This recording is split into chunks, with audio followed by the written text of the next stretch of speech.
Hello, everyone. Welcome to the Jim Kleiber Show. I want to make sure that the mic is working. Forgot to check that. Oh, goodness. Mic is on. Today is Wednesday, January 27th, 2021, and there is a stock going gangbusters on the internet on the stock market called GameStop. It's a company here in the U.S. that has sold video games and Pokemon dolls and things like this, Pokemon toys and things like this. It's been around for many years, and there were a couple of hedge funds, especially one named Melvin Capital maybe, that shorted the stock, meaning that it's kind of like I don't even know how to describe it very well. I don't want to mistake it, but it's something like borrowing the stock. And then the idea is that you short a stock when you think the price is going to go down. So you borrow it and then you hope to buy it back when it's much cheaper. And then you make the money off of how much the stock went down. The problem with doing this is that if the stock keeps going up, you can lose an infinite amount of money as the stock keeps going up. And there were a couple of there are some people on this Reddit forum, subreddit called Wall Street Bets, who recognized that this one stock was shorted so much. I think it was something like 140 or 148% of the company, which that's a whole other conversation about that. And then decided to buy the stock and try to drive up the price. And they coordinated through that forum to drive up the price. And because the hedge fund with a short, you have I think you have a deadline when you have to buy it. And so as that deadline was approaching, the stock kept going up and up and up. And the hedge fund company actually got to the point where they had to borrow money from other people. And then I think they even lost that money because the stock kept going up and up. And there still is this kind of battle going on between people who are trying to drive up the stock and maybe other people who are joining on now thinking they can make a lot of money off the stock, and some of these hedge funds who have shorted stocks like this. And it seems to be spreading to other stocks as well. AMC, which is a movie theater company here in the US, and a couple others, maybe Nokia. I think I was reading something.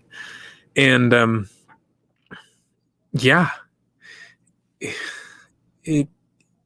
there was one guy on today, Chamath, I don't know how to pronounce his last name, Palapatia, maybe? No, I hope I didn't butcher that too much. He was on CNBC and was talking about how this is quite a sophisticated move by retail investors, especially the ones in the beginning who recognized this and drove up the price, and how people sitting in their homes have access to so much information now that we never used to have access to. So the retail or the individuals sitting at home have a lot of access to financial information that used to only reside in institutions before.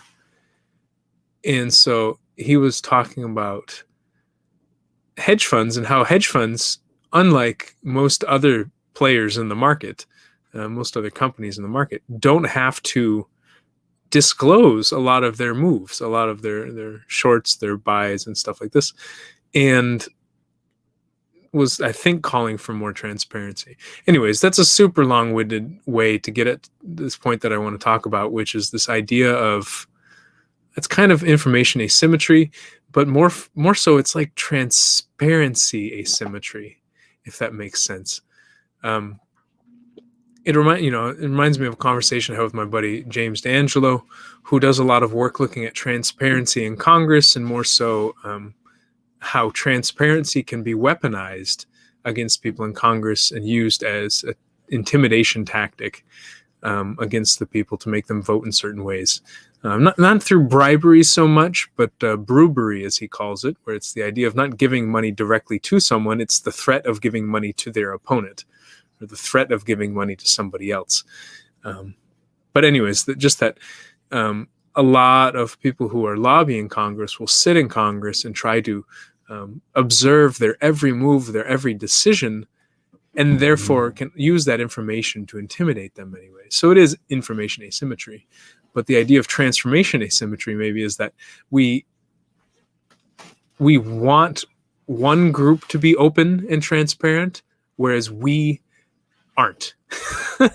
and we don't call for the transparency on ourselves as well.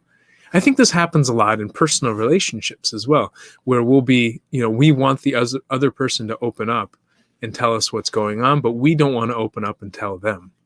So we can demand that they are transparent with us. I want to know what happened. You tell me where you're going, what you're doing, but we don't want to show our cards to them. And we don't demand that same transparency for ourselves. And I think what inspired me today for this show was seeing that transparency asymmetry in politics and business. We often strive to have more transparency from the government. We want our government officials to tell us what they're doing, when they're doing it. Like, a lot of people are very excited to see that Joe Biden has his agenda for what he's doing every day. So you can see what the president is doing. We want to know who voted for what. We want to know who brought up one thing, who created this, who did that. We want to know all the workings of what the politicians are doing. But we don't ask for that same transparency of companies. Actually, we give a lot of secrecy to companies. And it's more noticeable, I think, in the hedge fund industry, where there is a lot of secrecy how people do things. There are some things that they have to report through regulations, but I believe they get a lot more leniency when it comes to reporting. And I think James would talk about this as well. He said, was it Bezos who bought the Washington Post and then said that the new slogan was democracy dies in darkness. And so the idea, again, about inspiring or reinforcing transparency for the government, but how much transparency is there with the inner workings of that Amazon? How much transparency do we have over how Apple works, or how Google works, or how Facebook works, or how TikTok works, or how BP works, or how any of these large corporations, how much transparency do we have into their actions? Now, I'm not saying we need to have full transparency into what they're doing. Perhaps there is a reason for having more confidentiality or more secrecy in how they do things. What is it for? They say like Coke, Coke and KFC, they have kind of these original recipes that they're like family secrets, that they've been so held so closely to people's chests that very few people know what's actually in those things. And perhaps that's okay. Well, but why don't we also extend that same level of secrecy and confidentiality to people in Congress? So for me, a lot of it's just, how do we try to make it fair, try to make it even? So having transparency, symmetry instead of asymmetry. Demanding openness at the same level that we ourselves are willing to be open.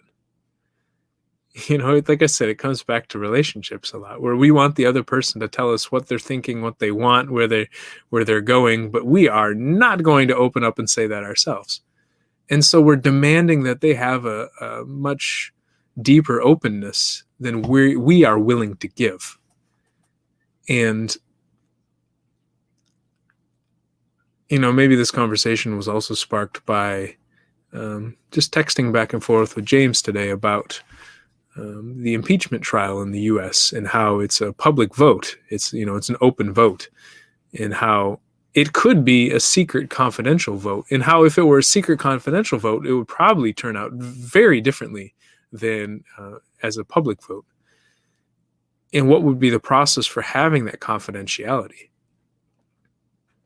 Again, it's this asymmetry where we as voters don't want anyone to know exactly how we voted.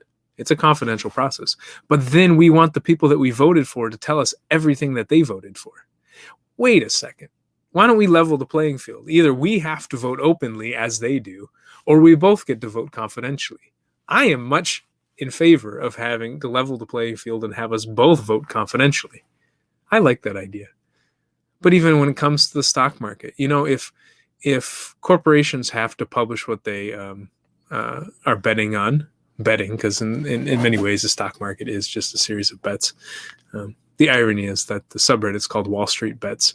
But the if many of these corporations, and I think retail investors, have to show what they're investing in, then why don't hedge funds? Why can't we level the playing field and have the same level of transparency for both?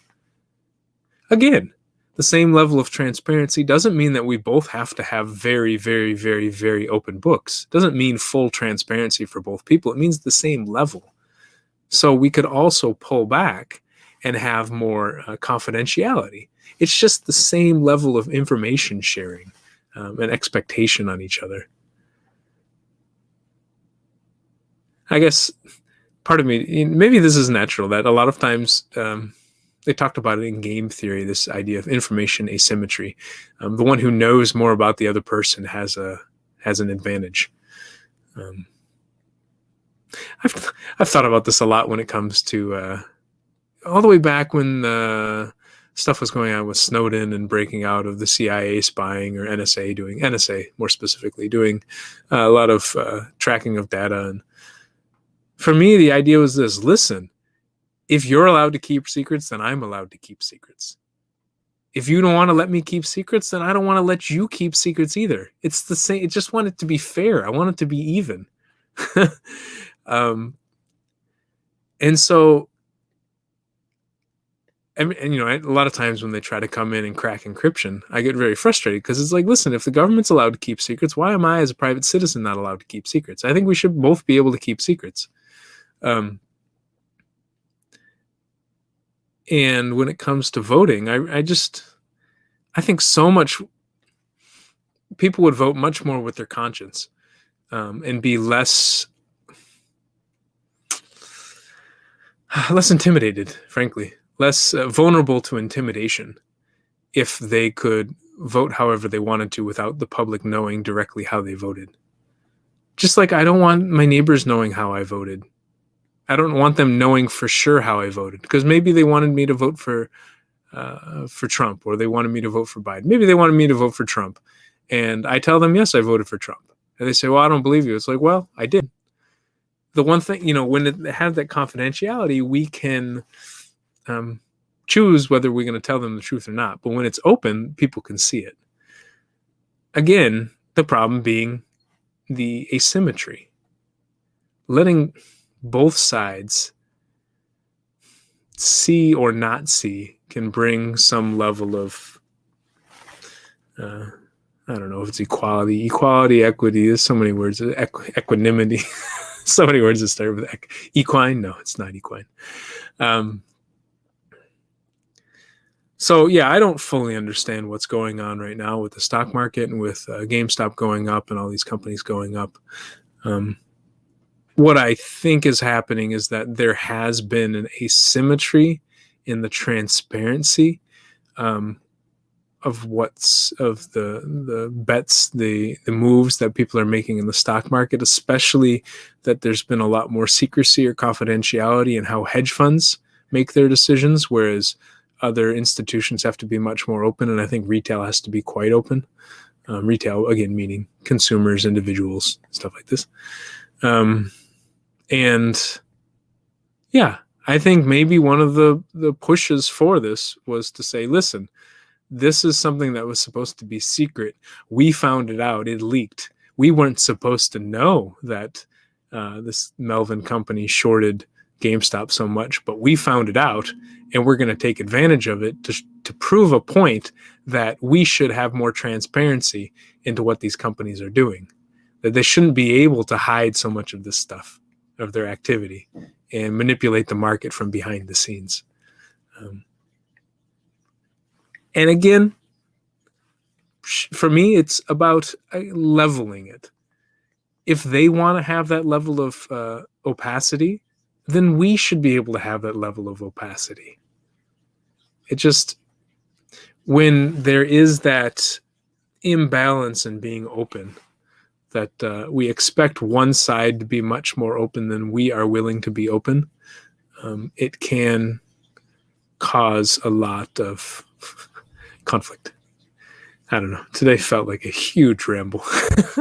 I'm swimming outside my lane, if they would say that. I don't know too much about the stock market. I don't know too much about shorting and different financial maneuvers and instruments. I'm just really curious about discrepancies and openness, where one group is open, the other group is closed, and we almost force the other group to be even more open, and we ourselves are not willing to go there. Or we are open, the other group is closed, and sometimes we force them to be open. The opposite, right? So we're very transparent, so we want everyone else to be transparent, and that doesn't happen. And then we can get very angry and try to force them to be transparent. This was a conversation I had on Facebook the other day. Someone was talking about nonviolent communication and saying that it can actually be quite violent in many ways in forcing someone to open up emotionally, and how emotions and intimacy can require consent in many ways. And without the consent, it can really hurt some people. And so I've reflected on how a lot in my life, as I've been working on emotions, I've become more emotionally open in general, not always, but in general. And as I've more often than I'm willing to, than I want to admit, have tried to convince the other person to open up in many ways. Because, as I share, like, oh, I'm tired, I'm sad, and the other, like, how are you? And I'm like, oh, I'm tired, I'm sad, I'm frustrated with this. And I ask the other person, oh, how are you? And they go, I'm fine. I get frustrated. Like, here I am, I'm showing you what I'm actually going through. And then here you are just giving me the very superficial, closed answer. And so that discrepancy, I know, can cause a lot of conflict and turmoil within me, and I think within other people as well, when there is that differential. And I think it's a similar issue playing out, that sometimes when we're closed, we want the other person to be more open, and sometimes when we're more open, sometimes when we're more closed, we want the other person to be more open. Sometimes we want them to be more closed.